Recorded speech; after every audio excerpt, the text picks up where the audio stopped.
If you're a Franklin senior, come for an affordable breakfast or lunch at the Franklin Senior Center Common Grounds Cafe. Enjoy good food and good friends. Call 508-520-4945 for details. That's 508-520-4945. Community radio in the public interest. This is WFPRLP 102.9, Franklin Public Radio. You can listen online at WFPR.FM. We're always happy you're here.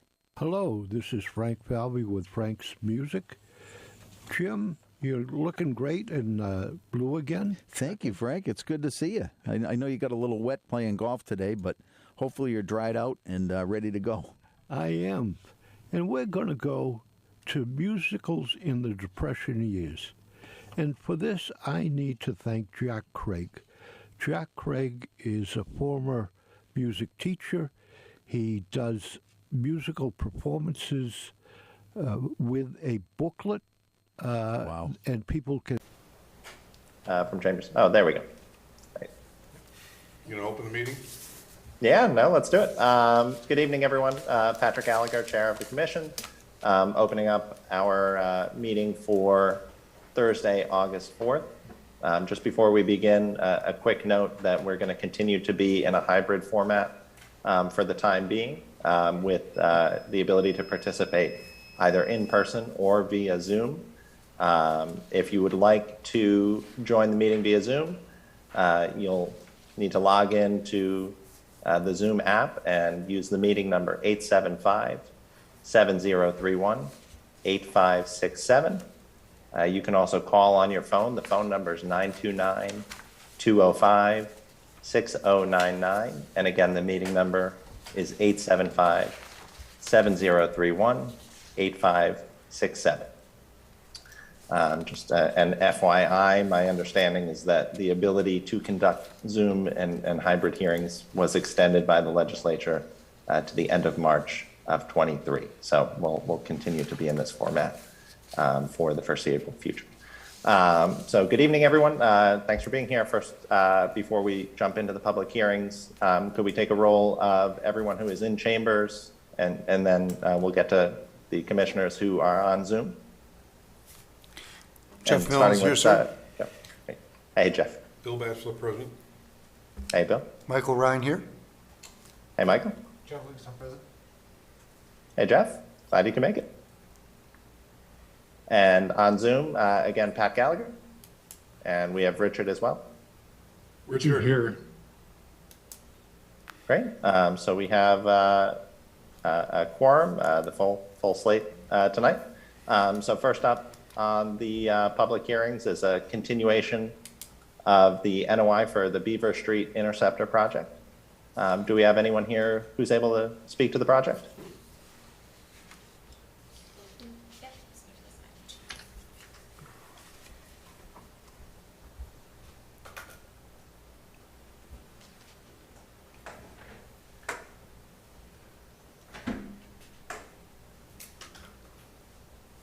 Amy Anderson from Arcadis. Just here. Hi, Amy. How are you? Good. How are you? I'm just here to give a quick update. Since we saw you guys last, we did receive Beta's comments earlier this week. We've gone through them, we've reviewed them, and we are working on implementing them. So hopefully by the next time we see you guys again, we'll have some revised resource drawings and have addressed all the stuff that Beta brought to our attention to fix. Great. Brika, any updates or questions at this point from you? Yeah, there was just one other thing. Some of the proposed work is occurring in areas that do not have an easement yet.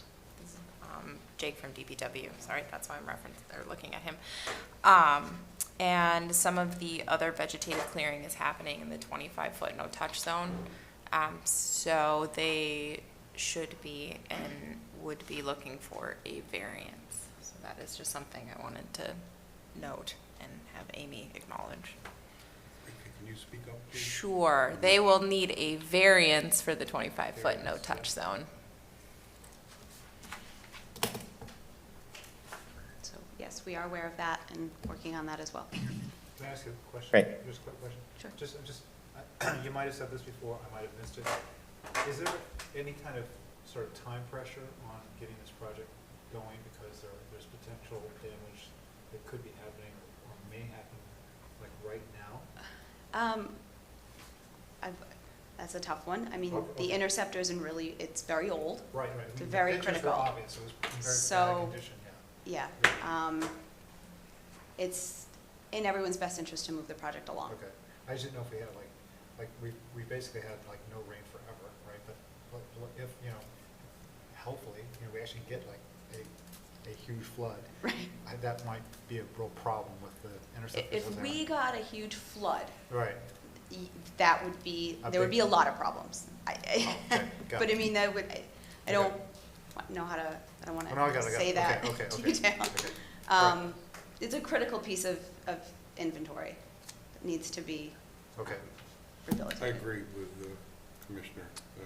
Honestly, right now, of course, we're in a drought. We're in a class 1 drought. Yeah, just waiting. Right. The fall comes, the hurricane Yeah, season. yeah. I'd like this to step along, if at all possible, so Yeah. that we can Yeah. get this going. So, Amy, oh, go ahead, Pat. sorry. I had a similar question, and do you guys have a construction schedule that you're able to share with us, or just so that we can have a sense of, the components of the project that affect the wetlands that we're reviewing specifically, when you're targeting to be able to begin work on those areas? We do have a schedule. We're working on it, and I can get that over to Brika to share. She had given us some comments, and we're implementing those.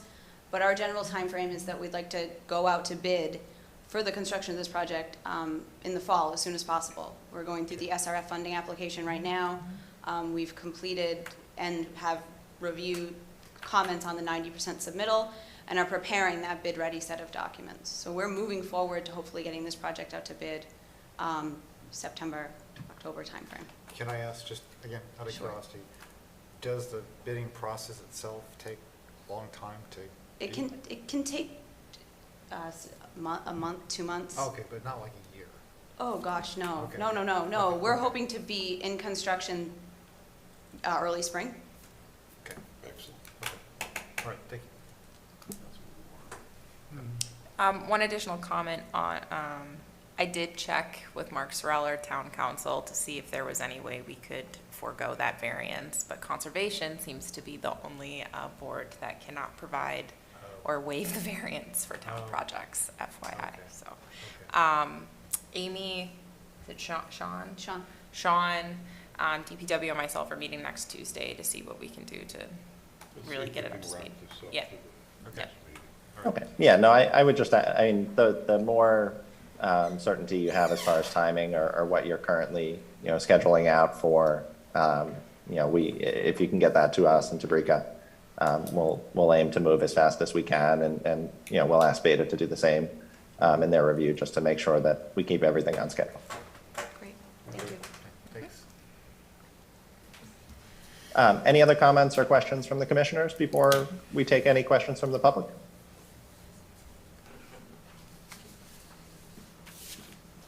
Okay, hearing none, and are there any members of the public who are either in council chambers or on the Zoom who have a question or a comment on this project? Now, Mr. Chairman, I make a motion to continue the Beaver Street interchange NOI to August 18th at what, 7:01, Brika? Yep. Jeff Mill, I'll give you a second. Great, thanks, and can we take a vote on that motion? Jeff Livingstone? Yes. Michael? Continue. Continue. Bill? Jeff Mill, Jeff continue. Milton? Okay, Richard? Continue. And I vote to continue as well. So the NOI for Beaver Street Interceptor Project has been continued to August 18th at 7:01 PM. Thank you. Thanks very much. So next up, we have continuation of the NOI for 585 King Street. Looks like some of the applicant team are in chambers tonight. We are here. Good evening. Mark Manganello from LEC, Josh Berman from Marcus Partners. Evening. Hey, Mark, how are you? Great, thank you. How are you? Good, thanks. So when we had you before us a couple weeks back, my sense was that, we were at a point that I think all of our questions had been addressed. There was one particular point that we talked about around, I believe, the culvert and to the extent that we could make sure that any plantings in or around that culvert are successful, and things that could be done. I guess, Brika, from your perspective, are there any other open questions or any conversations that you've had with the applicant team that we need to hear from them tonight on?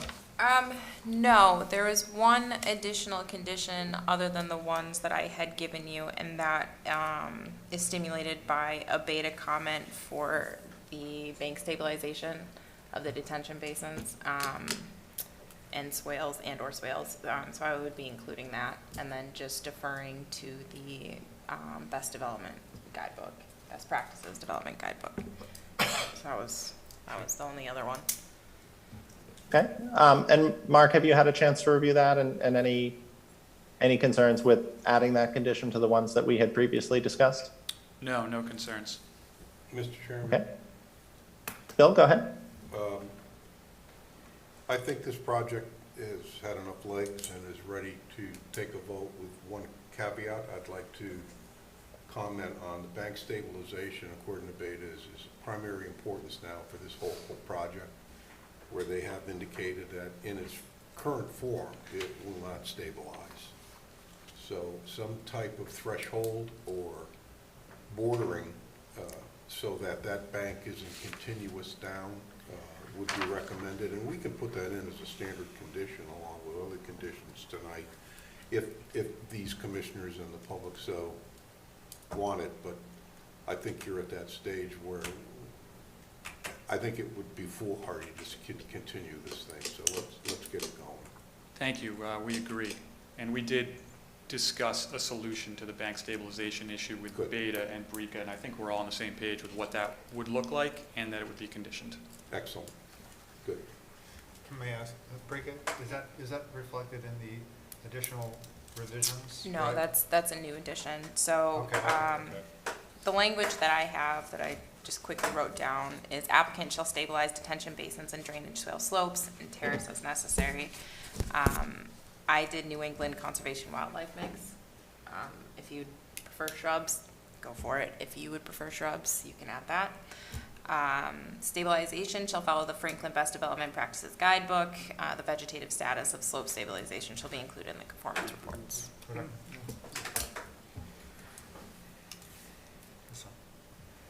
That's good.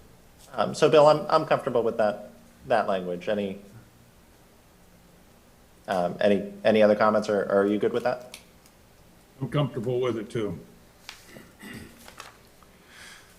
I think we're good. You want to ask for public comments, and then if not, we Yeah, can. and just before we do that, are there any other questions or comments from the commission? And sorry that I can't see the folks who are in the room. I think we've done enough for this project. Are there any members of the public, either in chambers or on Zoom tonight, who have a question or a comment on this project?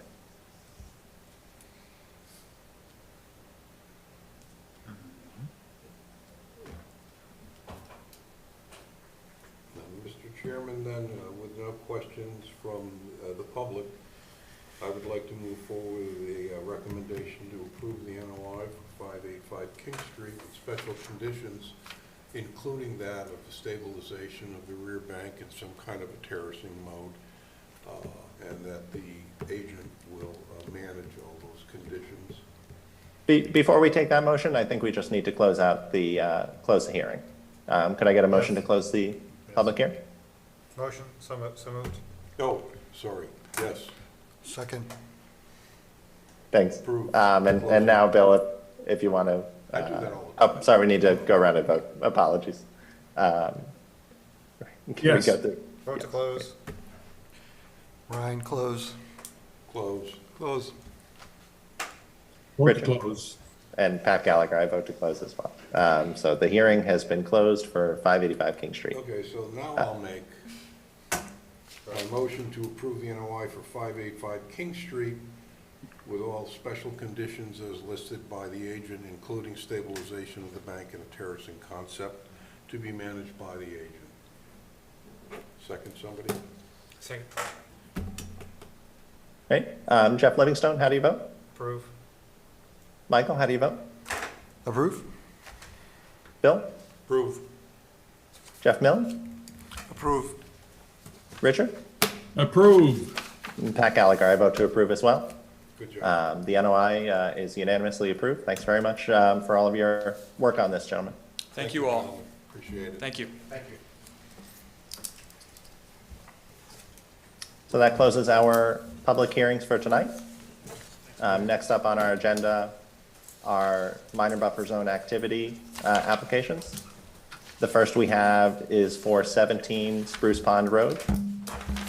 Is the applicant or anyone here on behalf of the applicant? Yes.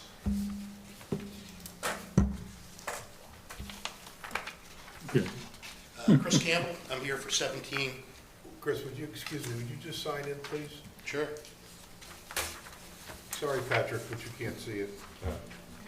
No, I appreciate you being my eyes in the room. I didn't mean to do that, but I had to. So Chris Campbell, and we're planning on building 2 decks at 17 and 18 Spruce Pond Road. Removing the decks, rebuilding same size configuration, removing the old footings, hand digging 8 footings for the new decks, and backfilling. Okay. Brika, did you have any comments on the application? No negative comments. Deck replacement is within the same footprint and they're hand digging out Yeah, I'm looking at the back. existing footing, so I have no concerns whatsoever. It's Okay. basically, you're already in lawn. Yeah. basically. Yeah. Mhm. Are there any particular conditions that you'd recommend, or is it, fine as laid out in the application? I'm fine as laid out in the application considering they're hand digging. It'll be Okay. done. Okay. Any commissioners have any questions or comments on this? I just have one quick question. There's late at 17, it looks like they built it on top of a rock wall. They are. At the time, it was allowed, apparently. Ah, okay. So we'll be taking some of that rock wall apart and then going down. Okay. We've built 40 others there, so. I would yeah. say, okay. Yep. Okay. That might not be up to today's code. Obviously. Yeah, it's like 2 of the pilings are like on different parts of different walls. Okay. Yep. Okay. Anyone else have a question or comment on the application? None. No. Okay. So I think we'll just vote for, I know this is, essentially the same project, but vote for 17 first and then 18. Yeah. So can I hear a motion to approve the MBZA for 17 Spruce Pond Road? So moved. So moved on. Second? Right. Jeff Livingstone, how do you vote? Approve. Michael? Approve? Bill? Approve. Jeff Milne? Approve. Richard? Approve. And Pat Gallagher, I approve as well. So the MBZA for 17 Spruce Pond Road is approved. Can I hear a motion to approve the MBZA for 18 Spruce Pond Road? So moved. Second? Okay. Jeff Livingstone, how do you vote? Approved. Okay. Michael? Approve? Bill? Approve. Jeff Milne? Richard? Approve. And Pat Gallagher, I approve as well. So the MBZAs are both approved. Thanks very much for coming in. All right, thank you. All set? Thank you. All right, have a good night. You too, thanks. Next up, we have an MBZA for 1 Tony Lane. Is anyone here on behalf of the applicant? Nobody is here. They're not able to attend. Okay. Would you mind just filling us in briefly on Yeah. what's being requested? The original application consisted of 5 tree removals. I went out and conducted a site visit. The wetland that they originally were in the 100-foot buffer zone, so they thought, but the wetland has significantly creeped. So one of the trees is within BBW, and the other is actually within. The others are within 0 to 25 subsequently. To that point, and to my surprise, after speaking with the applicant the next day, they modified their application to 1 tree removal, leaving stump in place, and that is the one within BBW. They did have an arborist come out and check it. It is actually quite close to their house, so they're claiming the safety concerns. Leaving 3 other trees that they were going to take down, and there is a snag that is within the 0 to 25 foot that they're only proposing limb removal, and they will keep it actually for bat habitat. So I consider that a win. I did have 2 conditions, though, that the stump should be left in place to preserve soil structure. They did include that in their application, but I just wanted to spell that out for contractors. And then contractors shall avoid mobilizing through BBW to the best extent practicable. If mobilization within BBW is necessary, the contractor shall utilize swamp mats. Yeah. I recommend Great. approval. I'm comfortable with approving with those conditions. Any questions or comments, anyone? None. Great. Can I hear a motion to approve the MBCA for 1 Tony Lane? Motion to approve with condition 1 and 2, as stated. Second. Great. Jeff Livingstone, how do you vote? I'll approve. Michael? Approved? Bill? Approve. Jeff Milne? Approves. Richard? Approved. And Pat Gallagher, I approve as well. So the MBZA is approved. Great. Next up, we've got a certificate of compliance for the Beaver Street Sidewalk and Drainage Improvements Project. Brika, is anyone here to present on this, or is this you as well? Yeah, this is me as well. I went out and verified that the sidewalk and drainage improvements were constructed according to the plan, and they were, so I recommend granting the COC. Okay. That works for me. If there aren't any questions, can I hear a motion to approve the COC for the Beaver Street Sidewalk and Drainage Improvements? Motion to approve 2.3.2 Beaver Street Sidewalk and Drainage Improvements. Second. Okay. Jeff Livingstone, how do you vote? Approve. Michael? Approved? Bill? Approve. Jeff Milne? Approved? Richard? Approved. And Pat Gallagher, I approve as well. Thanks, Brika. Terrific. Next up, we have the outstanding violation for 305 Union Street. So just to fill in, and can I ask you, is the owner in chambers tonight, or I assume no? But No. okay. I'll give an update and happy to take any questions, but just wanted to outline, I think, my proposed course of action based on a meeting that happened earlier this week with the property owner, their attorney, wetland consultant, engineer, and asbestos consultant, and then attending the meeting from the town side were the town administrator, Jamie Helen, Brian Taberner, Brika Lai, myself, and Mark Sorrell, the town attorney. And that meeting focused on, the progress that we, I guess, starting from the enforcement order, what has happened since the issue was first reported, since we came onto the scene, the enforcement order, which dates back to May, and then up to the initial report and information that we received from the applicant just before our prior meeting.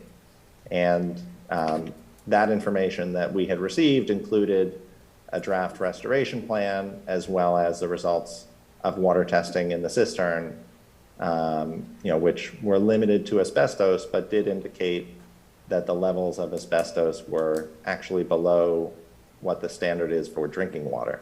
Okay. And you'll recall asbestos is kind of the only substance that we know of based on the materials that had fallen into the cistern. So at that point in the meeting, the discussion turned to next steps. And the owner and her consultants highlighted that the key challenge here in coming up with a plan for removing those materials is that it's a very constrained area of the property. It's surrounded by the building on almost all sides, and that getting in equipment to remove all the materials from the cistern is going to take some thought and some engineering in order to do it safely. And the removal is the critical piece of the non-traditional work plan that the owner is required to provide to Mass DEP in connection with the asbestos that is in the system. So we discussed their timing and their next steps, and we were told by the applicant that they are expecting to be able to have that non-traditional work plan, which we have said that so long as it contains a wetland component that's acceptable to us, that we would accept that per our enforcement order. So we discussed with the applicant that given it doesn't appear right now that there is an environmental risk, given the test results that came back, that we would be comfortable as long as they continue to diligently work toward providing the non-traditional work plan, and as long as they continue to work with Mass DEP and keep us in the loop on what they're doing, that we would give them the time that they think they need to prepare this plan. And the conditions are that they need to report back to us at least every 30 days with their progress, and sooner if we request it. So that was what was discussed. Town council was comfortable with that position and was advocating, to us that we continue to keep the enforcement order open, but that we allow the owner to go about the process of preparing the non-traditional work plan and preparing the plan to remove these materials.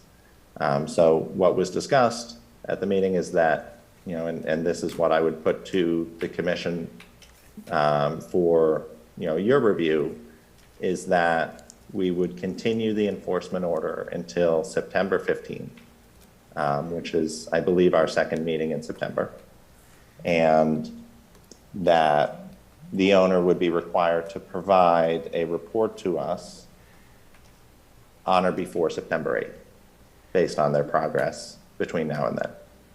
That's fine with me. Brika, anything I'm leaving out or missing? No, perfect summary. As long as we keep the, Mr. Chairman, as long as we keep the enforcement order and there is a plan forthcoming that we can review for the removal of debris. Until Agreed. then, it would be my strong suggestion we not vote. That's what you Just keep said. it open. Yeah, I agree. You will need to vote to extend the enforcement order. Yeah. So we have it drafted already to extend it to September 15th, and then at that hearing, we can extend or accept Yep. pending Okay. submission. Mr. Chair, may I ask a question? Of course.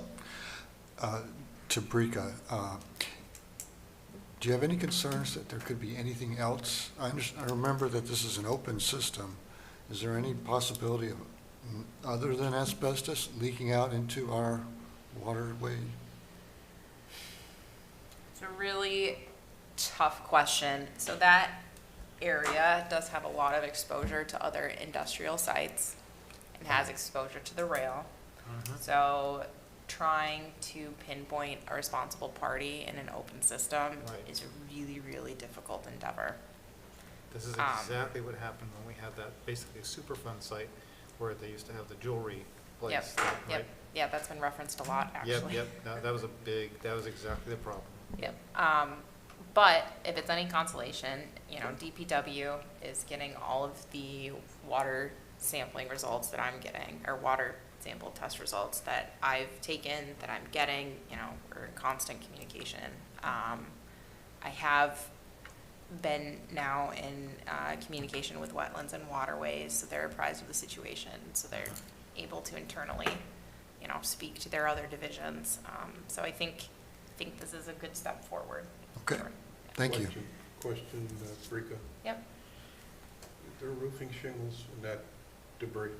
There were shingles. I believe that the The tar paper came Do we- back. The tar paper with shingles or just tar paper? I think it's all, I actually don't have the results Well, in the front of me, but entire it should, roof, yeah. entire roof collapsed, Yeah, yes. the roof, siding, so they sampled, all of those different materials, and it should be actually also on your Google Yeah. Drive, the results. So Bill, if you look at it, if you remember the original pictures, it looked like the sides came in and the roof came down. So Yeah. it looks like, it looks like, it's not that the roof came down, it's like that it collapsed from like this. From the like walls in? From the walls in and it came down. So I think the whole building basically sits Well, inside. my concern is if there are Well, all and- roofing and- shingles, my concern is if there's all roofing shingles, there's a possibility also of asbestos shingles. So they test, Mass DEP asbestos actually removed material and tested that.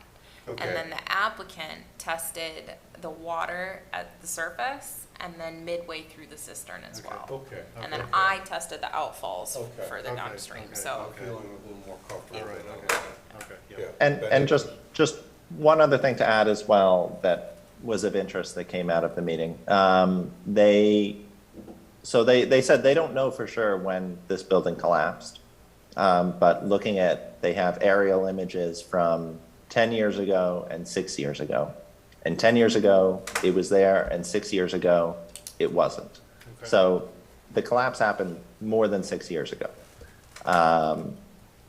So I think to the extent that there is or was anything else in the system, I imagine that, being able to test for it downstream, which we have done, and I think, we can continue to do that, if we think that would be helpful to have that information. I would think that anything else, would be detected in the results of that testing, Okay. given the passage of time and. Well, yeah, anything that's leached is pretty much leached at this point, basically. Yeah. Yep. Right. Sure. You can go back, just for your own review as well and look at aerial imagery. Okay. Mass GIS, they have all the layers, so you can zoom right in and you can see Okay. them. Okay.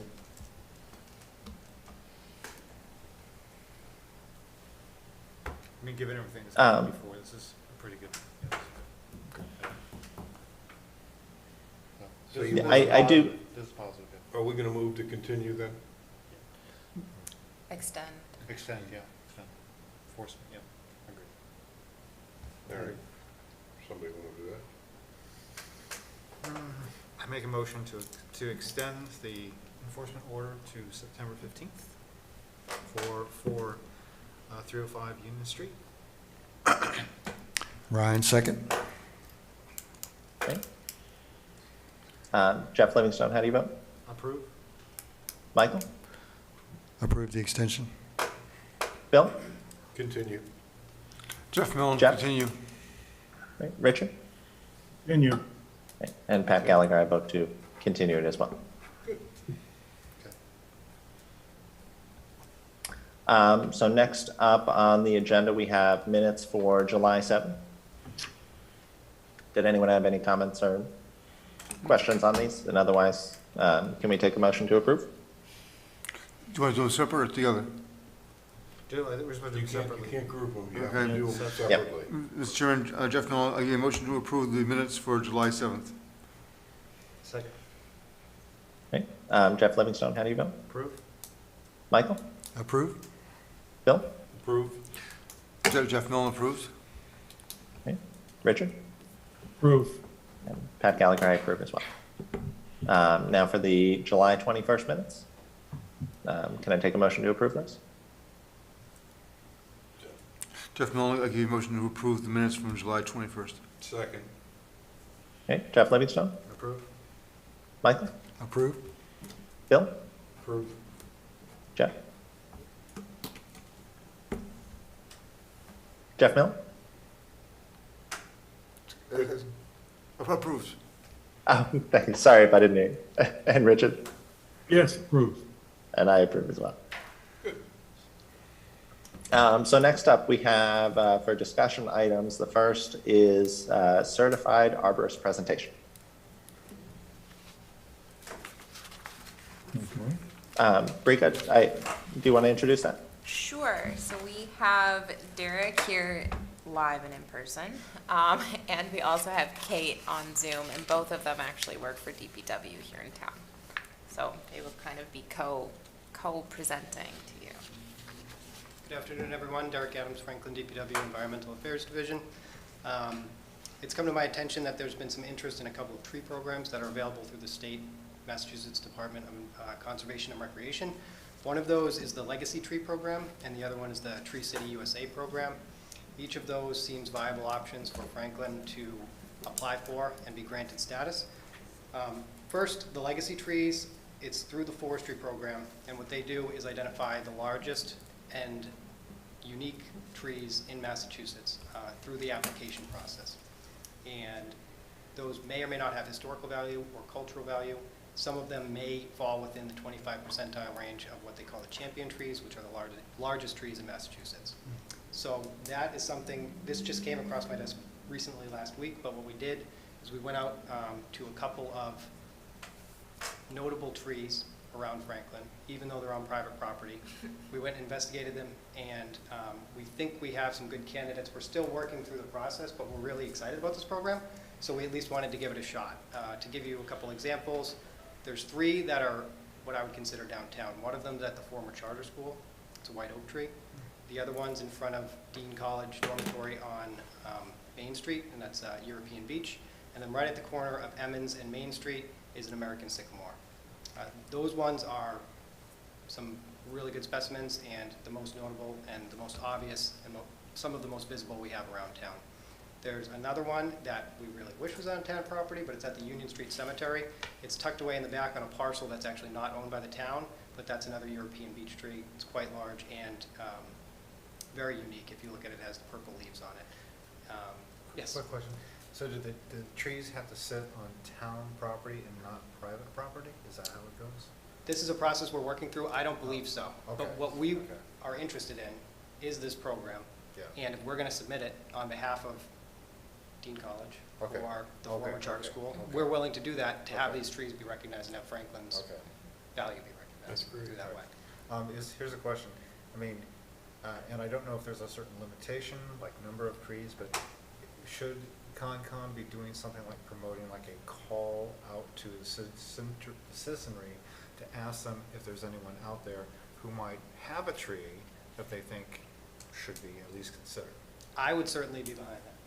Yeah, so that, for the webpage and program updates, that was Okay. actually something I was looking to do on the left-hand side of our webpage, Okay. is like submit a tree. And Okay. Derek, Kate, and I can go out and GPS it and, And maybe if Alan can basically say something about that in his notes, just say, hey, guys, Sure. new program, right, just, you Yeah. know.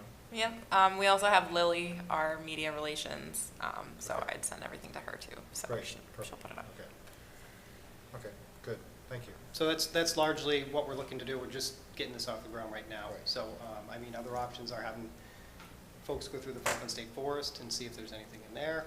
We could try and engage maybe school-age children or adolescents to try and get involved with this program, because it's going to be like a Easter egg hunt, basically, to try and Right. find the less obvious trees that are out there. Right. Already took a brief walk through Riverbend, and wasn't able, it was just to kind of see what sort of species were out there. We didn't identify anything immediately, but we only stayed on the path. So this is really just getting started, but we have some good candidates already, some really good specimens, and we're looking to increase that list, and then we can, well, at the direction of the commission, decide where we want to go from there.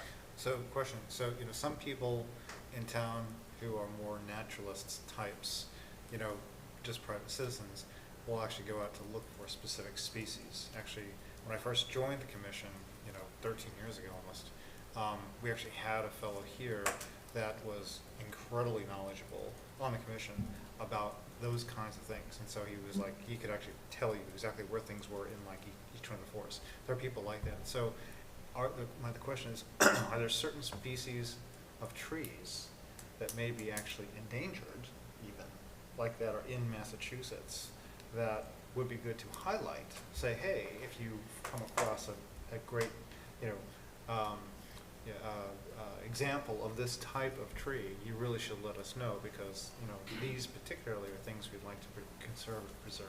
Reference Dutch elm. Right, right. Yeah, the elm trees are definitely on decline. Okay, Those are few and far in between. But to get an exclusive list, that's something that I could look into and I was present just curious if there was such a list.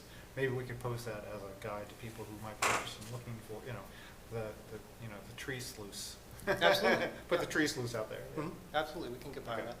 Might I put my own Sure. little comment in here? So while I was at Fairmount Farm, CJ has pawpaw tree actually growing on his property, and he mentioned that it's along the Riverbend Trail, and I haven't been able to find it yet. But a pawpaw tree, due to the microclimate of the Charles, actually grows in Franklin, and it doesn't typically grow in Mass. So Ah. that would be one, for example. Interesting. There you go. Okay.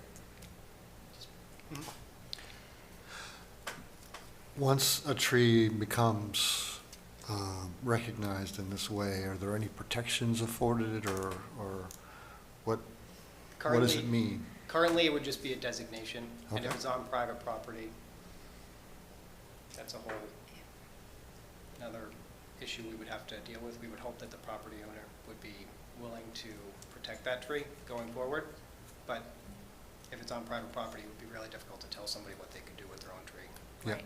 So Michael, to answer your question, for the purview of the Conservation Commission themselves, you would have to incorporate some sort of bylaw within wetland jurisdictional Right. or jurisdictional wetland resources. I'm sorry, messing Right. up my own words here. Yeah. So that would be something that you may want to look into. I sent this to Pat actually just earlier, a few hours ago, but as I mentioned, the Medway regulations, they kind of outline, they do outline certain tree parameters within those jurisdictional wetland resources. So you can go to their Concom website and look at the regulations, and you can read through it. Yeah, and if I just may, just for the record, I mean, one of the reasons why this kind of started to come up was I was talking to Brika, and this is coming back many, many years. I have a couple of very, very, really large trees. One is, I was told, was the biggest ash in Franklin. It's gigantic. And what has been happening over the time is that they're close to the road, and you'll have DPW come down to make way for power lines. And personally, what I've seen is just indiscriminate lopping of trees, really, and so you'll come home and like half your tree will be gone, like lying in pieces in your yard. And that's happened several times. And there's no warning, and there's nothing you can do about it. It just happens. And I just thought that maybe if there were certain trees like this that were legacy, maybe there would be some way to at least have, I don't know, the city, Concom, someone notify, hey, trees over a certain size or basically of a certain designation, we are going to be logging this thing. If anybody has any objections, they should make themselves known. But there's no process for that, as far as I understand. They just go indiscriminately lop. And they're starting to get to the point where they're lopping so much off that I think they're going to end up killing the trees, frankly. So it's become a real issue. So DPW doesn't do any line clearing, that would be National Grid. We don't, Okay, well then we don't have National Grid. those Okay. qualifications necessarily. Okay, well, whoever maintains. Yep, National that, Grid for sure, then we that get would be- that all the So time. it's National Yeah. Grid, okay, yeah. Yep, yeah. we just had that happen over at Kennedy School, right at the border of the neighboring property. Right. Would that would fall under Brutus's jurisdiction, wouldn't it?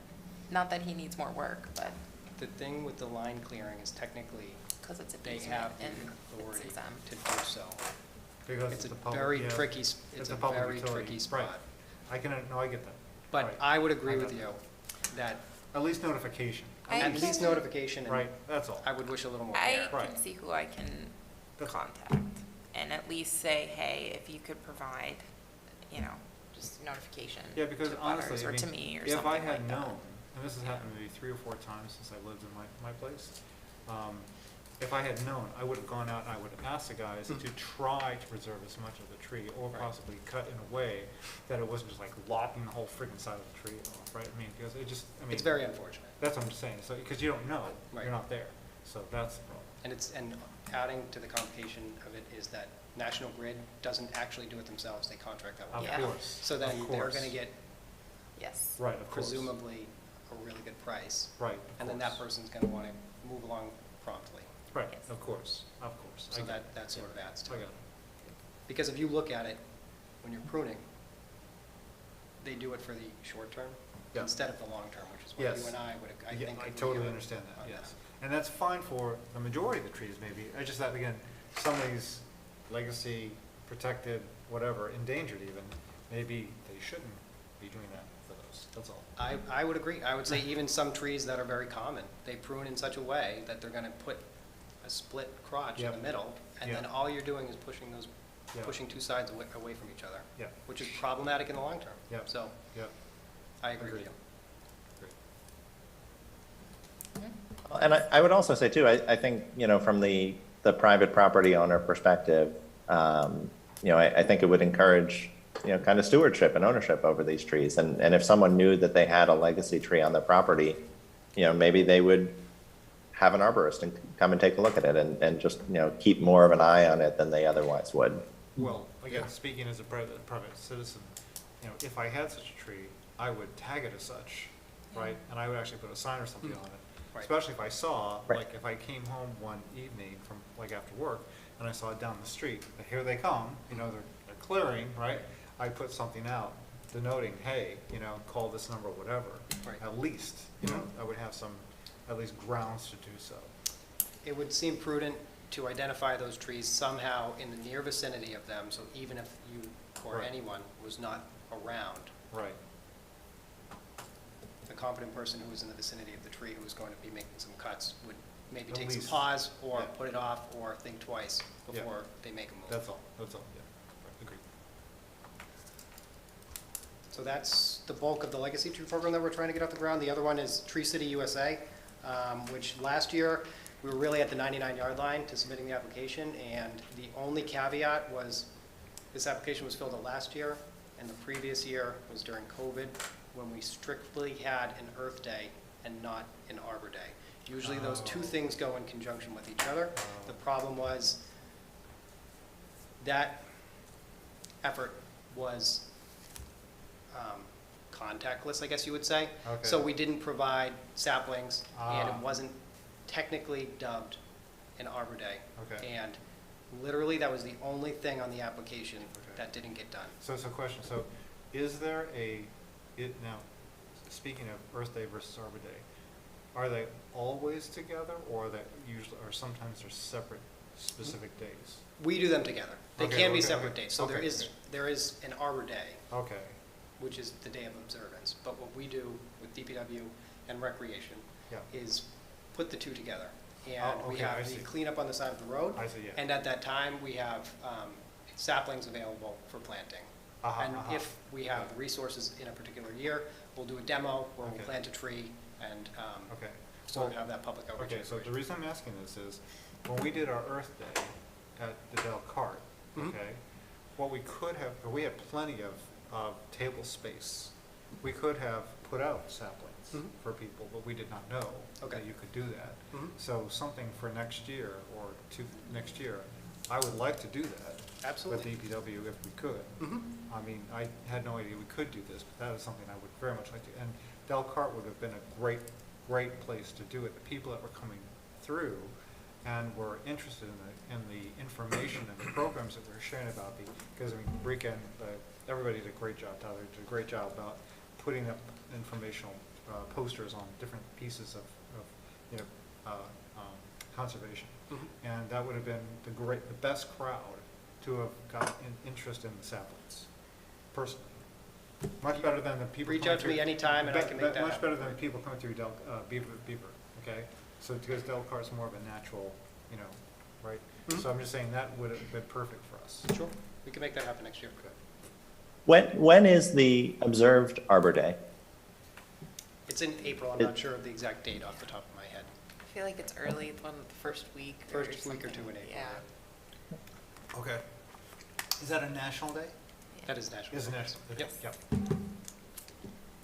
So the Arbor Day Foundation actually is the umbrella for the Tree City USA, but it's actually implemented and sort of approved by the Department of Conservation and Recreation. There's 4 parameters for that. One of them is an established tree board, or a tree department, which we have at DPW. The other one is a tree care ordinance, and we have that, which mirrors the public shade law, MGL 8, Chapter 87. The third thing is you need to spend at least $2 per capita on your tree budget, which we do. Okay. FY22, it was 85,000. FY23 is 80,000. Okay. And then the last checkpoint is having an Arbor Day. So I mean, Okay. the application is lengthy, I see. but basically those are the parameters that you at least need to Okay. meet. Right. Okay. Jeff Arbor Day was April 28th. April 20th. Okay. And what does it mean? Is it just something we would like put on our Welcome to Franklin? We're a Tree City USA Largely, yes, town? it's symbolic of the intent of Franklin as a whole for what's important to the people and the community. It shows that we care about the environment, and it's a reminder of the importance of the environment. I think. Well, can I also say that as Franklin is developing and has been developing an extremely positive and a highly progressive brand over the last several years, it would be very much in keeping with that. I mean, I think everybody can see the changes that are happening to this town, and that would be just exactly in line with the characteristics that the current administration is trying to build and highlight for Franklin. So. I like it. Yeah. Do you have any other questions? Very good. I think it's a natural to combine with efforts. Yeah, that we have, absolutely. Especially this year with Patrick and when Andrew was here, we upgraded our materials, our tables, our canopies, our artwork, et cetera, to reflect a lot of Yeah, things we're ready that for it. We're in the ready for past it. we could Yeah. not. Yeah, no, I think whatever we can do to help support both of those programs, Amen. let us know.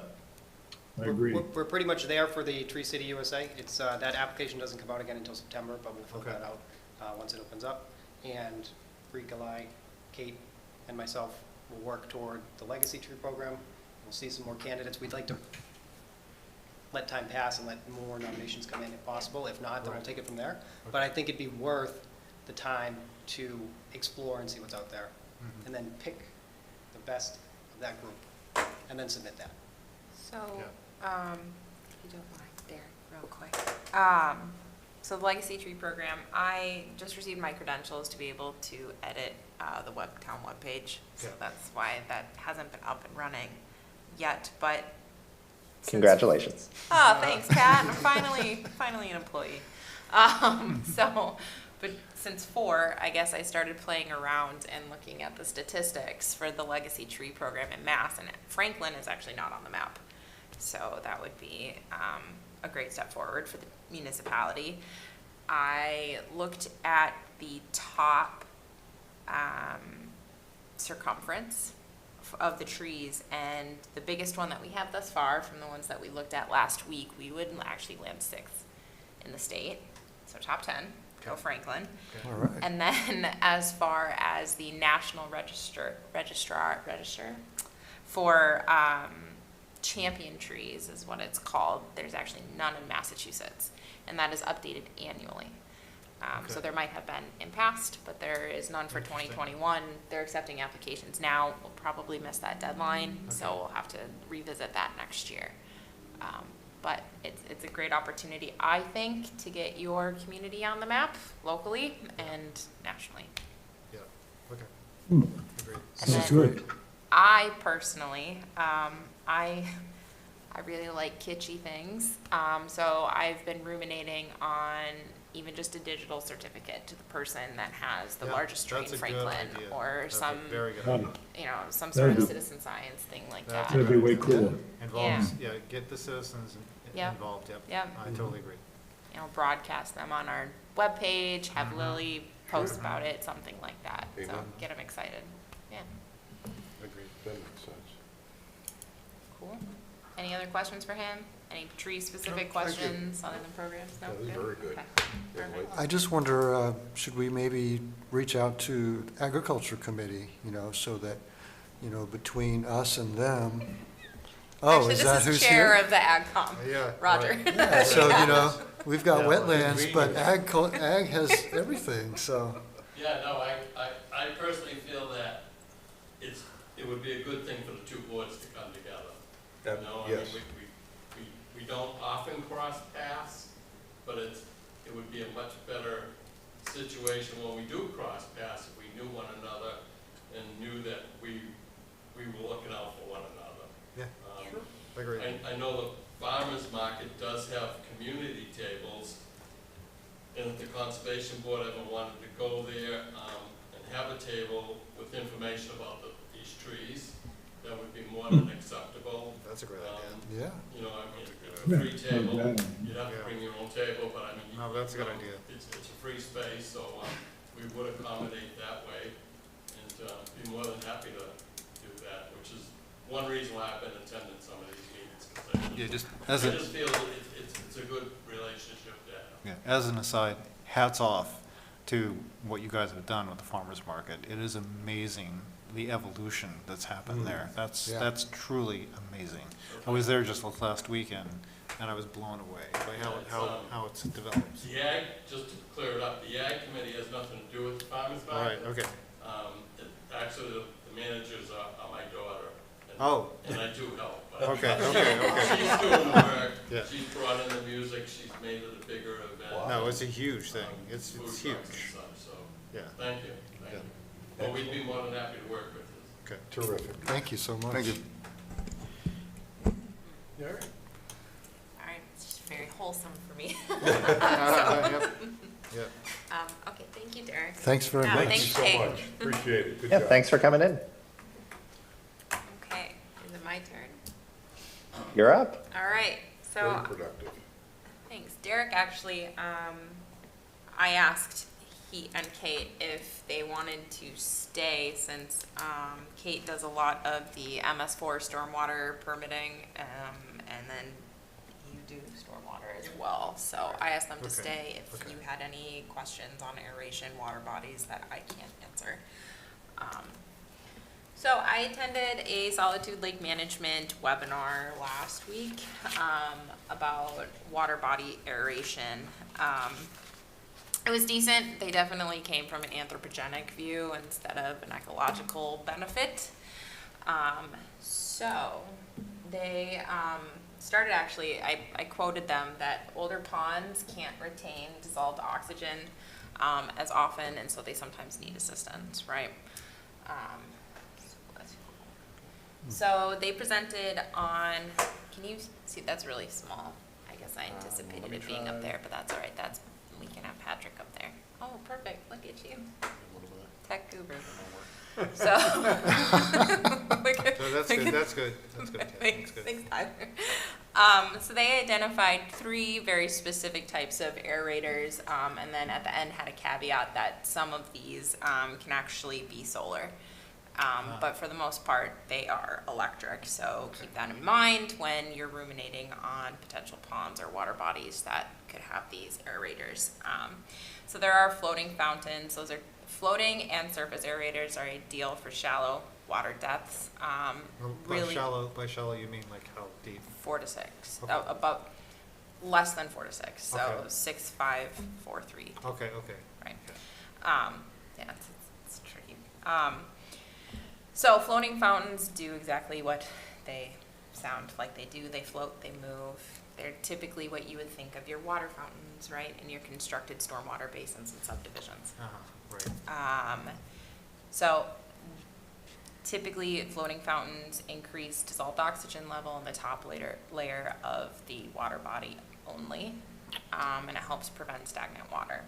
Keep that in mind as well, that aerators typically benefit stagnant water more than moving water. Surface aerators, again, ideal for shallow water bodies. They typically increase dissolved oxygen throughout the entire water column.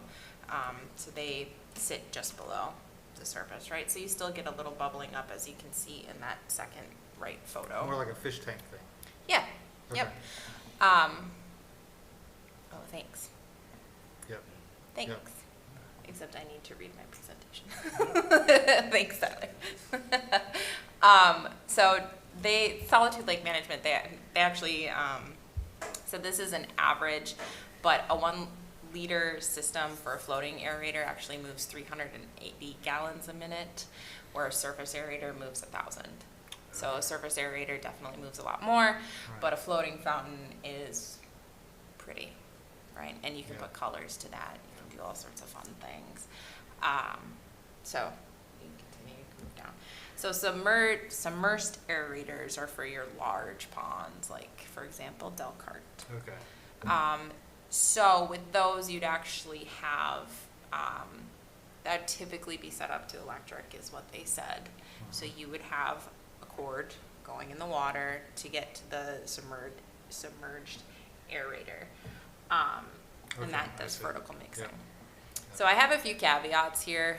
And again, like Bill says, I'm one of many, so take that for what you will. But they said it helps reduce the accumulation of bottom sediment. I would assume that they're talking about dredging, but bottom sediment is natural, right? So keep that in the back of your mind. They also mentioned it would help prevent freezing and ice. But again, that is a natural process that ecosystems need. So take that with what you will. Okay, you can go to the If you had a submersed aerator, would you necessarily, typically, run it 24/7, 12 months? Yes. Okay. Yes. And think of what it would do for Delcart in terms. Well, that's my question. Is that what would it? Just off the top of your head, what would the impacts be to? That's my 4th slide. Okay. Yep, I'll get there. Okay. So then, as another definition explanation, circulation versus oxygenation. So these are all circulation, right? They're circulating DO that's already there. They're circulating the water that's already there. And then there's oxygenation, which is actually introducing oxygen. So that is not this. Right. And It's like a waterfall. Yeah. Right. Like a waterfall. Something like that. So, sorry, Bill. Delcart. I don't typically think, I do not think Delcart needs it. Okay. That is based on what Solitude Lake Management has already been reporting for dissolved oxygen. Oh. It's already being treated. Okay. We're already getting reports back. I think Delcart is doing pretty well already, right? Okay. So if it's not broken, don't fix it. It's a functioning natural ecosystem. It has your fringe wetlands. It's shaded already. It has the dams, which is moving water. Right. You could argue about the beavers blocking it, sure, but it is moving through. Mine Brook goes through. It's functioning. It's moving. So from a scientific standpoint, too much aeration can actually lower dissolved oxygen, which can stress out the fish, so they become hyperactive. And any biological individual, when they get stressed, their body's overworking, so they're more susceptible to diseases and more susceptible to parasites. And I actually found, this is not my own analogy here, but it's like gas in a fuel tank. So if you fill it up all the way, you can't put the cap back on. So actually what happens is that the oxygen can get trapped underneath the surface, and it's not moving. And we need it to move. Okay. And then from a vegetation standpoint, it can also cause root damage, root rot, things like that, blackened leaves, yellow leaves. To that point, I've received, and I'm sure I know DPW has received a lot of calls about the sculpture garden. So that is definitely an area that's more susceptible to eutrophication, right? There isn't a lot of fringe ecosystems to protect that. Well, it's an old swimming pool. It's an old swimming pool. Yeah. With the drought especially, there's more cause for algae growth. So in an area like the sculpture, I call it a sculpture garden. That's from where I'm from. Minneapolis has a sculpture garden. That's my own mistype there. But the sculpture park would be a better area if the commission wanted to do something there. And then also, I put in there that usually ponds that have high amounts of algae, high heat. So, right, Delcart, again, is shaded. It's a natural ecosystem where the sculpture park has more heat islands around it, right? There's more impervious surface, things like that. It has more wind exposure because it's not as forested. Those areas are not properly aerated. So, then I put in there also other areas. You know, I'm relatively new to town. I defer to you as the content experts for your community if there are any other areas. Same goes to you, Derek and Kate, if you can think of any other areas. Again, Delcart is really under your purview as far as jurisdictional wetland resources. But my professional opinion would be at least wait until it's not being so heavily treated. Yeah, I agree with that. So here's a question, what about beaver? Beavers? Beaver pond. Beaver pond? Yeah, so that, I was toying with that idea. That would definitely pull in the recreation department. Department of Health does test that every week. So I could definitely contact or reach out to them. I mean, we're all in the same office, but I can definitely wander over and see if they're noticing anything with what they're testing. I believe they just test for E. coli and coliform. Right. But, I was just wondering that because if indeed greater oxygenation would possibly decrease like algae blooms and stuff like that, maybe it actually indirectly would make it more applicable to recreation. Yeah. It'd be better for recreation. yeah, for sure. But again, she brings up the point, that's the recreation. No, I understand. I got Well, I got that. We No, I have got no that. purview over I that. understand that. I understand. I mean, you do and you don't, right? So, for example, Chilson Park is right next to Beaver Pond. So it's within your jurisdiction. Anything that's going to happen around Beaver Pond still has to be presented to Concom. And I think, just based on what we've seen today with AgCom and DPW, No, I think anything's yeah. possible. No, I mean, if indeed there was a, you know, a water oxygenation program, okay, you could envision that involving more than just Absolutely. Concom. So it would actually be a city program Sure. that we would be one of other boards to participate in. That's it. And, you know, and take it as well that everything I look at is an ecological benefit. Sure. So if it's something that's anthropogenic, if it's something, cause it's visually pleasing, that's not my first priority. Understood. So, Yeah.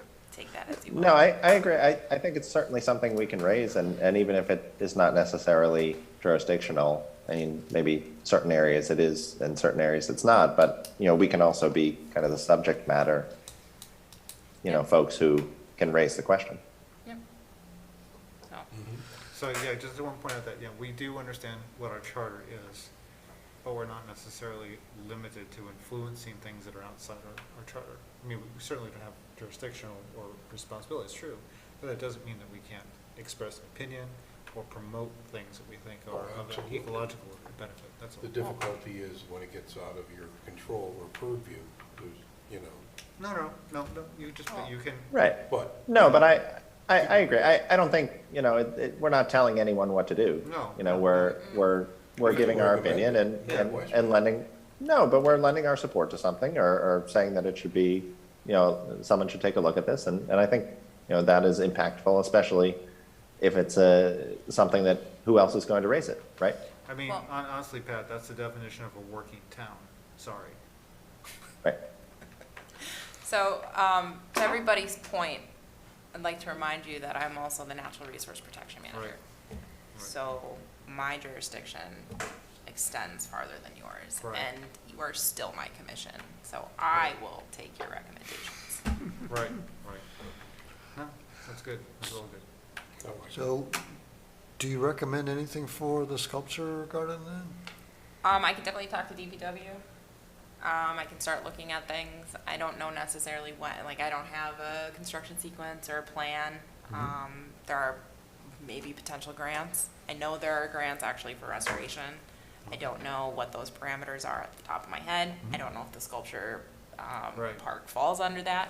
Right. But it is something now that, maybe we don't have as many public hearings, I can devote more time to, Okay, so, yeah. for sure. I mean, it would be interesting to get your thoughts. Yeah. Yeah. I agree. Yeah, Cool. absolutely. Any other Is questions? that one under the Conservation Commission's purview? It is, okay. Yes, conservation, and DPW, Okay. because they, do veg maintenance, and they have a few basins there as well. Right. Yes. All right. Great. Thanks for the presentation. Yes, Yeah. thank you. That was good. Very good, very good indeed. Oh, thanks. So sticking with Delcart, I had asked Rika to add this to our agenda, a Delcart fall cleanup. I know there's been some conversation over, do we want to make this a twice-a-year event, particularly given how well it worked out last fall? And just wanted to see if there's any interest in that, and if so, it might be helpful to start looking, at a date or potential dates that we would want to aim for so that we can get a head start on any planning. Pat, would you be doing something like one in the spring and one in the fall, something like that? I think so. I mean, and I think, for the spring, we can coordinate with DPW and maybe line it up with what DPW is doing for Arbor Day, and in the fall, I think it can be a cleanup day. It can be, just a general opportunity to bring more awareness to Delcart. I think this past spring, there wasn't a whole lot to clean up, which is great. But the more we can bring awareness to it, the better, I think. So my question on the fall is from a programming standpoint, is to try to time something before the major leaves fall. That's a good idea, Bill. Because that can provide cover for a lot of debris that True. ordinarily see in True. spring. It's fairly easy to identify, True. but True. versus timing of the fall is critical. True. That would be my only comment. I'm Agreed. for it, Agreed. but if you get it during a major drop period, then you lose a lot of effect. True. Very true. That's my only concern. I think it's a great idea. So date becomes critical on Yeah, so I mean, would something falling around the first weekend in October, do you think that would be about the right time to aim for, give or take? that one. My personal opinion is anything we can do for Delcart, we should do. Absolutely. Kids involved, a one-day cleanup, half-day. I mean, our timing, on Earth Day this year was,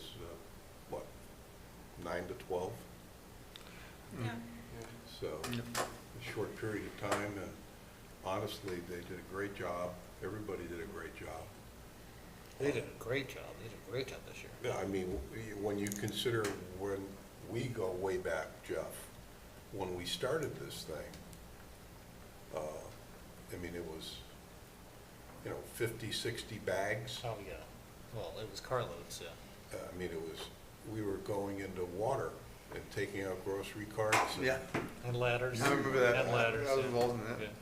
Yeah. That doesn't seem to be the case anymore, so I think a nice fall cleanup and make it an event for kids, and if we can, I have no difficulty with that. I think it's great. Again, the only thing is timing.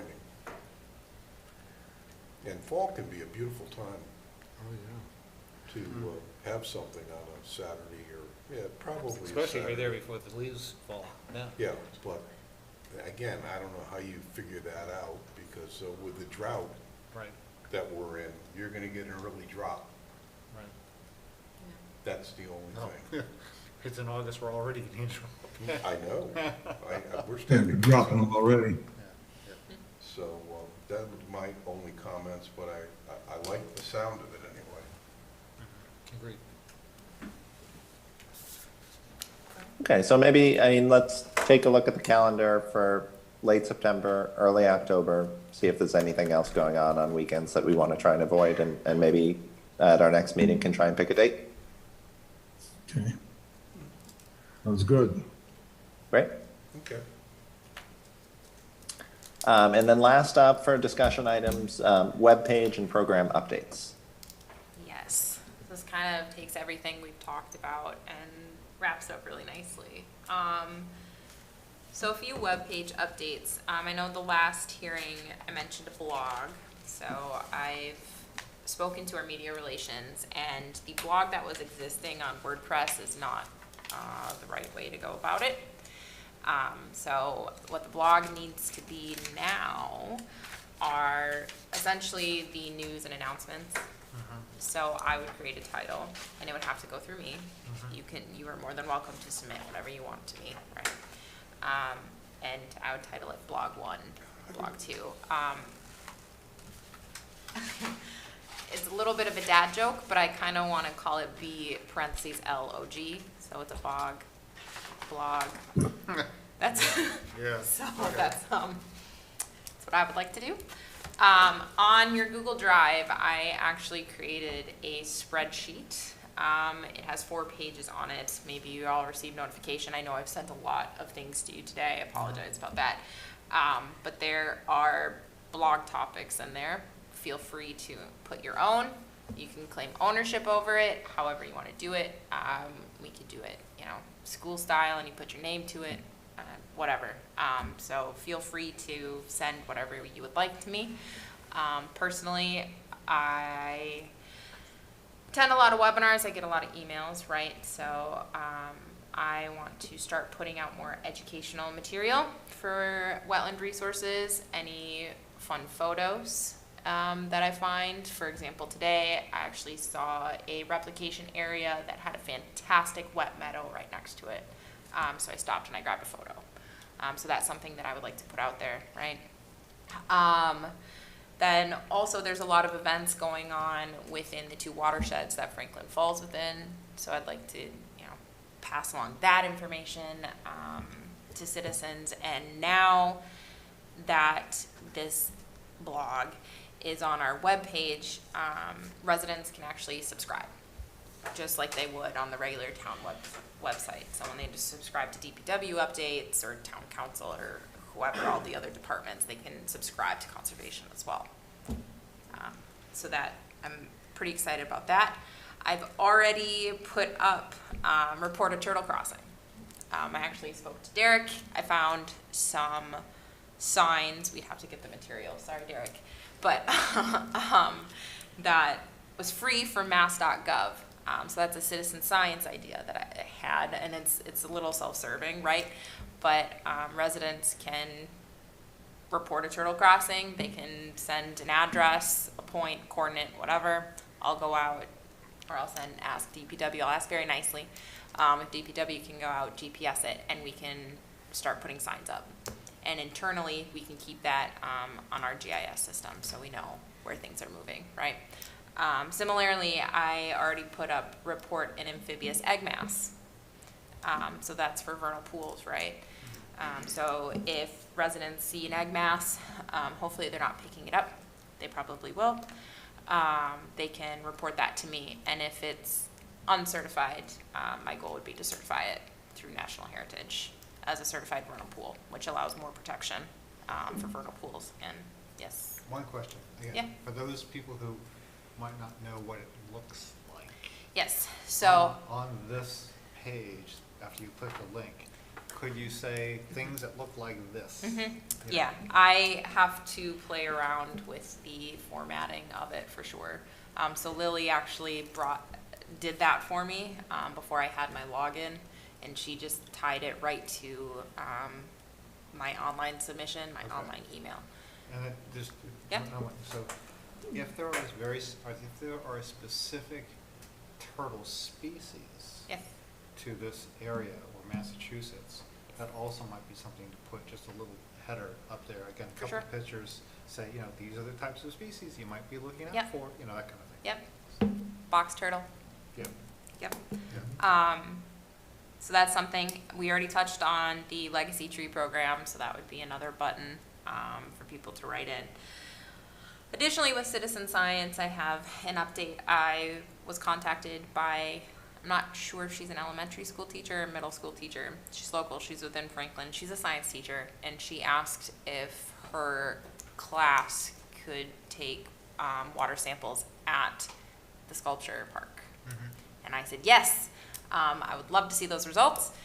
And, you know, if you want me to come out, I'll come out. She also asked if they can make caddisfly habitat and sink them in the pond.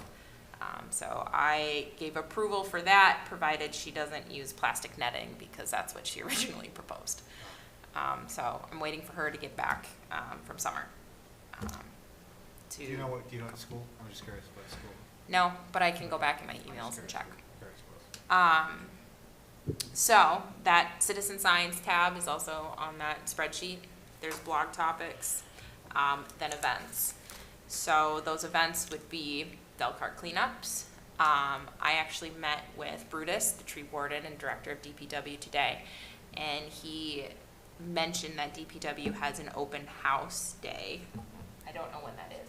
It's coming up, I don't know the date off the top of my head. All right, he offered Concom a table. Okay. Oh, great. That's great. Excellent. That's very. So if that is something you would like to do, that's that event sort of tab. He also mentioned the water treatment plant, if you'd like a tour. You can have a tour. Yes. Fantastic wetlands by the wells and behind the water treatment plant. Yep, I told him about the school reaching out, or the teacher at the school reaching out, and he mentioned that Doug Martin has a lab, or there's a lab at DPW that students can come and check. So that's not really under your purview, but that is something that I'd be interested to put on the webpage, something to that nature. And then the fourth page on that spreadsheet is presentations. So if there are specific topics that you would like to see, put it on there. I'll see what I can do, what I can find. If I'm not a content expert, I will find you a content expert, which leads me to a question for you. Are presentations something that you would like, and at what frequency? I know we have quite a few meaty projects, especially with public hearings. We could do something as every 3 hearings. We could have somebody every other month. I don't know that that's, you can think about it. You can let me know if you have ideas right now. We could talk about it. Break it 2 points. Yep. Point number 1, you mentioned somewhere in one of your emails about the possibility of a member of the Audubon Society doing a bird walk in town. I know personally I would be interested in that, but I'd like to bring that out as something that is Yep. worthy of pursuing. And point number 2, how did you talk before the Agricultural Committee go? Was it last week? What was it last week? It was last Monday. 2 weeks? I don't know. Is that No, avail- it was last week, because we had a hearing, then I did AgCom, and now I'm here. Was that filmed? Is that available? That was to recorded, yes, yes. Where can we watch that? I believe it would be on the Ag Commission site. Okay. It was very well done. That was it. It was good. It was positive. Lots of questions. I received a lot of follow-up emails and questions from those in attendance. So I have one question. This is for Sure. DPW. Did you say that you actually have a tree department at DPW, or just a tree group or something? We have the like that? grounds division, which Oh, it's a handles all grounds the urban division. street I care. see. yeah. Okay, that's it. And that, the open house is October 15th, which is. Okay, Saturday. I was just saying because when I was looking at, I'm on the Franklin Town site, I was looking at the DPW site, and I just didn't see grounds specifically pointed out as an independent, subcategory on that side. Oh, no, I'm sorry, Highway Grounds Division, I'm sorry. I Yep. missed it. Okay, So we have the there it is. highway and grounds, and Okay, then, I see, yep, got while it. there is a lot of mingling amongst the two, the Got it. grounds division typically houses the equipment, Got it. maintains it, and they're the first call Got it. out there. Got it, okay, I see. Yep. So that's your spreadsheet. Feel free to play around in there, email me with questions, put whatever you want in there. I think it's pretty self-explanatory. So for events, ties into the bird habitat woods walk. There's a DPW open house. I think it would be fantastic if maybe next spring, you can host it. I could do it. If you want to join, I'm more the merrier, right? But a vernal pool exploration. So there are a few land trusts that go out, they do vernal pool explorations. I thought that might be a great idea. The water treatment plant, I did speak to the DCR forester actually about the forest cutting plan that we recently received, and we spent an hour and 5 minutes on the phone. So he brought up a lot of really cool programs. The Tree City USA, actually, if Franklin becomes a Tree City USA, there are more grants that falls under Conservation Commission purview that we can apply for. So that's why it's actually really beneficial, and it does benefit Concom directly in jurisdictional wetland resources. The Woods Walk, for sure, as you're talking about autumn, and me not being from here, I still am tickled and definitely a tourist for fall in New England. So that's something, you know, we can do in October, or we can wait, we can table it, whatever you want. The DCR forester himself told me he could introduce me to Mass Audubon, local Mass Audubon, and they could come out and do a bird habitat. And that could be something as easy as we actually host it, or, you know, we just put it on a Saturday and I can show up and they can lead it, everybody open attendance, whatever you want. So we combine that with a fall cleanup in the park? Sure. Yeah, I can reach back up. You could host. Yeah. I'm the brain still start. Stimulating, right? This is the fun stuff. It's refreshing to have an agent that is engaged. Yes, it's wonderful. It really is. Yeah, it's been a while. It sure has. Question. Is MACC annual meeting, do you know, is that back in person this year, or is it still virtual? I haven't received anything. I would think it's probably still virtual. But I did recently invoice all of your registrations. I was just saying that. So That's we're really set. a dumb meeting to have a virtual person. All right. So going back to my question, does anybody have any preference for presentations? We did have October with Brutus, our DPW director. It could just be as it comes. I could just schedule it if we have light meetings, right? Like I think actually let's just do it as it comes right now. As it comes? Yeah, Perfect. I think so. Yeah. Because what'll happen is that just in discussions and development and stuff like that, Yep. I mean, things will come up, Yep. right? It'd be nice to know more about X. Yeah, Right. yeah, So- I think that's fine. I like flexibility. So then one other comment, I mentioned Medway bylaws.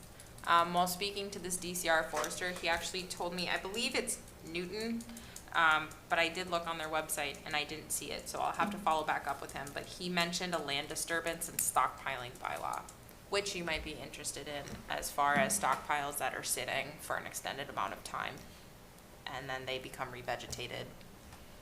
And what do you do? So, just putting that in the back of your mind. Yeah, so those are my program updates. Exciting. You should be. It's a lot Very. of stuff. That's great. So Good stuff. Thanks. I'll say that I attended some type of a nature walk in Delcart not long ago. It might have been 2 years ago, maybe 3. And it was by the Stony Brook Audubon Okay. head They do a great job. head person. They He was do great, a yeah. great job. I think we did that, didn't we? They do, Yeah. yeah. They do a great Okay, yeah, that was We before did. my time here, I but remember doing it. it was A couple great. years ago. Yes. Yes, before COVID. So I bet he would be Okay. amenable to doing it again. Yeah. That was I'll- excellent. We got a lot of traction on that. It was great. I'll network. I'll see what I can get. That actually reminded me of one other thing. The Blackstone River watershed, recently, I forwarded it to you all, but recently hosted Yeah. events for water The paddling, chestnut. the paddle. Yes. And so I have been ruminating, I like that word, ruminating on the idea of hosting some sort of community event to collect the seed or to pull in the water. People boat, people fish, right? Get kayaks, canoes, things of that nature. I don't know safety. I'm assuming there has to be some sort of safety parameter for hosting it, whether, life vests, things of that nature. So I have not checked in on that. But if you didn't look at it, I would encourage you to look at the Blackstone River events for water chestnut and things of that nature. And it might be something you're interested in. That's all I got. Patrick? I don't have anything to add. Sorry, I've been on mute while I just, kind of cough away over here. But no, that all sounds great. And Brika, thanks for putting together all the information. Of course. Anything else? Or are we good to close it up? Mr. Chairman, Yes, sir. recommend adjourning. Second. That was quick. Undebatable. Do we all vote to close? Yes. We do. Ayes? Okay. Aye. Thank you. Great meeting. Yes. Meeting's closed. Thanks, everyone. Excellent. Recording stopped. Keeps the girl